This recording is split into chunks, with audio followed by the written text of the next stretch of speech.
ये कहानी है कैरोलिन नाम के एक आदमी की, एक हंगेरियन आदमी की।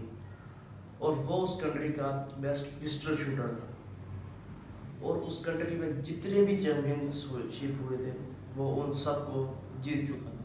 और सबको ऑलमोस्ट कंफर्म था कि 1940s में जो ओलंपिक्स होने वाले हैं उसमें गोल्ड मेडल कैरोलिन ही जीतेगा।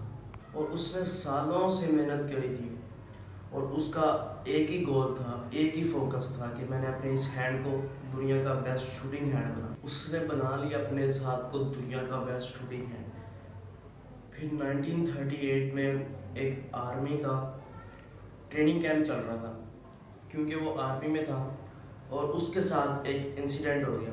उसके उसी हैंड में जिससे उसने गोल्ड मेडल जीता था एक हैंड ग्रेनेड फट गया और उसका जो हाथ था वो चला गया। उसका जो सपना था, जो फोकस था, वो सब खत्म। अब उसके पास सिर्फ दो ही रास्ते थे, या तो वो सारी जिंदगी रोता रहे, कहीं जाकर छुप जाए, या तो वो अपने इस गोल को, अपने सपने को पकड़ के रखे। तो उसने फोकस किया उस पे नहीं जो उसके पास चला गया था, जो हाथ उसका कट गया था, उस पे जो उसके पास था। और क्या था उसके पास में? एक लेफ्ट हैंड जिससे वो लिख तक नहीं सकता था। 1 महीने तक उसका इलाज चलता रहा हॉस्पिटल में इस हाथ का, और सही 1 महीने बाद उसने अपनी ट्रेनिंग शुरू कर दी। और ट्रेनिंग के 1 साल बाद मतलब कि 1939 में वो वापस आया। नेशनल चैम्पियनशिप हो रहे थे वहीं पर हंगरी में, तो वो वहाँ पर चला गया।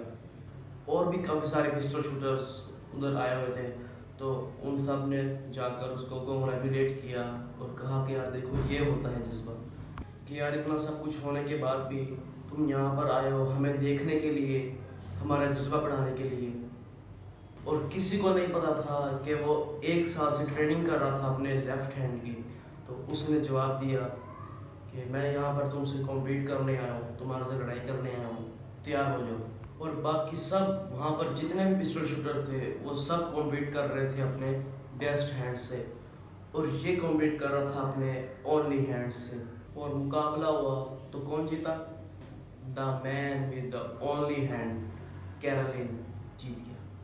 लेकिन वो यहाँ नहीं रुका। उसका गोल था कि मैंने अपने इस हाथ को इस कंट्री का नहीं, इस दुनिया का बेस्ट शूटिंग हैंड बनाना है। और उसने अपना सारा फोकस उठा कर डाला 1948 पे जब ओलंपिक्स होने वाले। लेकिन 1940s के ओलंपिक्स कैंसिल हो गए वर्ल्ड वार की वजह से। फिर उसने अपना सारा फोकस उठा कर डाला 1944 पर जब ओलंपिक्स होने वाले थे। और 1944 में भी जो ओलंपिक्स होने वाले थे वो भी कैंसिल वर्ल्ड वार की वजह से, फिर से कैंसिल। और फिर उसने अपना सारा फोकस उठा के डाला 1948 में।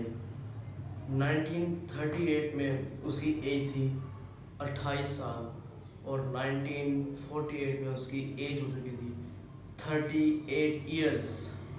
और वो गया वहाँ पर, सब कॉम्पीट कर रहे थे अपने बेस्ट शूटिंग हैंड से, लेकिन ये कॉम्पीट कर रहा था अपने ओनली हैंड से।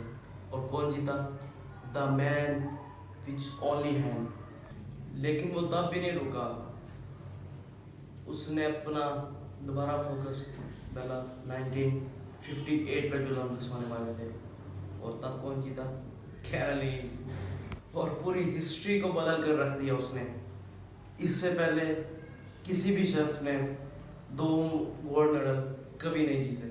आप किसी भी लूज़र के पास चले जाओ, उसके पास बहुत लंबी लिस्ट होगी बहानों की कि मैं इस वजह से अपनी लाइफ में फेल हुआ, ये सब चीज़ें थी जो मेरे पास थी जिस वजह से मैं फेल हुआ।